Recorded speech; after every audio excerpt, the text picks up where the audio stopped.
Hey, it's Jenna Jones here again, teaching you how to do bill tracking. So now we've learned the league's bill tracker on CM3. So now we're going to open a new tab or just restart the whole process, open a new browser, and we're going to talk about OLIS. OLIS is the Oregon State Legislators Information System. So how we get there is we go to oregonlegislature.gov. I go here often, which is why it's saved. And then you're going to go over here to this button. It says OLIS. You're going to press it. And so it'll always tell you about meetings today. There's nothing scheduled for today because today is a holiday. So let's go tomorrow when session starts. It'll tell me all of the committees meeting, their meeting location, and their meeting time. It will also tell you if something is being read on the House or the Senate floor. So all of these bills will be read tomorrow. And all of these will be read in the Senate. They also will do publications under today's publications. There's none happening right now, so we can just close these up. And these link directly to the committees if you need them. So it's always important, especially during the interim, if you're going back to research any kind of bills, that you make sure the session is on the correct session that you want to be on. You can check that right here. So it says 2019 regular session, which is the session we want. And you could also select it from this menu if it was not appearing correctly. Next, we'll go to bills. So you can look up bills in multiple ways. You can look up bills by their bill number. So I could look up 2001, and look, there we go. There's House Bill 2001. It's going to tell me who the sponsor is, so Representative Kotek, aka Speaker Kotek. It was pre-session filed, and the bill title is relating to housing and declaring an emergency.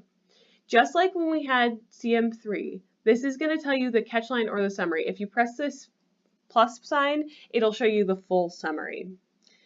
As session goes on, there'll be things like fiscal impact statements or revenue impact statements. It'll also give you staff measure or impact statements. So during session, the staff committee, like the committee assistants and committee administrators, will write up a staff report on every bill. This changes with amendments, and they'll usually upload them right here. So you would click on that and you could find them. Next is the current location. It's in House Committee. Below that, the House Committee is House Committee on Human Services and Housing. It has a referral to Ways and Means, which means when it's done with this House Committee, it will have to go to the Joint Committee on Ways and Means. If there are any conflict of interest from our legislators or vote explanation documents, you can press them here. Here's the measure history. Just like on CM3, it's going to show you the history. The only difference is this one is reversed. It's going to show you oldest to newest. So oldest will always be on top and newest will always be on the bottom. You can also look at scheduled events. So if it was scheduled for a hearing, you would see it under scheduled events. Currently, this one's not scheduled for an event. If you want to see the text of the bill, you can go here and say introduced. It's going to show you the introduced version. If there was more than an introduced version, there would be more amendments and engrossed bills here. An engrossed bill just means it's amendments that have passed and been merged into the original bill. You always want to look at the most up-to-date bill. Next is analysis. This is also going to take you to where the staff measure summaries are, where revenue or fiscal impacts are, budget reports, or open government impact reports, statements. If there's any meeting materials or exhibits for a hearing, they will appear here. If there are floor letters, they'll also appear here. You can also look at amendments for the bill. Right now, I'm going to go switch to a different session so that we can pull something that has all of this information so we can see it.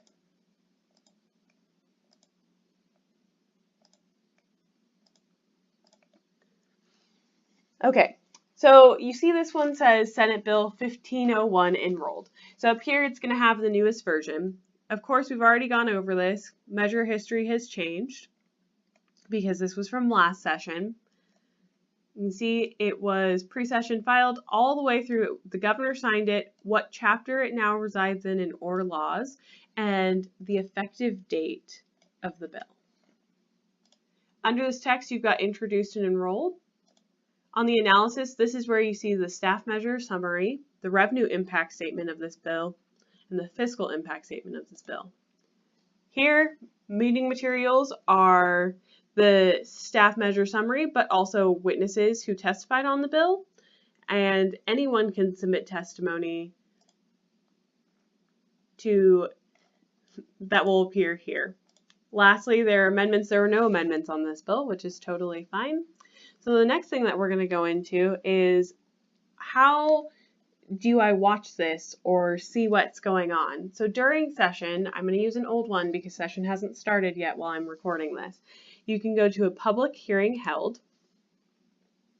You'll see the meeting materials, but if you press over here, you can see the live content. So this will give you an agenda.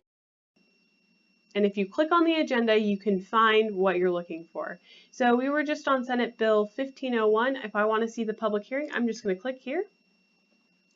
And it's going to take me straight to that video. Public hearing on Senate Bill. So here comes Peter Courtney, or Senator Courtney, who's going to testify on the bill.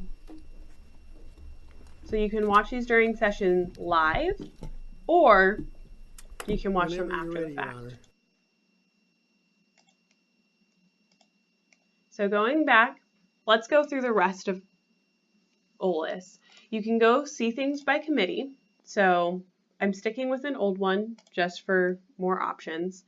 So in 2018, the Senate Committee on Judiciary, it'll tell you the chair as well as all of the members. It'll tell you the council, it'll tell you the office coordinator, and it will tell you the committee assistants. The committee assistants are people that you can call if you have questions about how to submit testimony, or if you just have other general questions. Right here is the email for submitting testimony.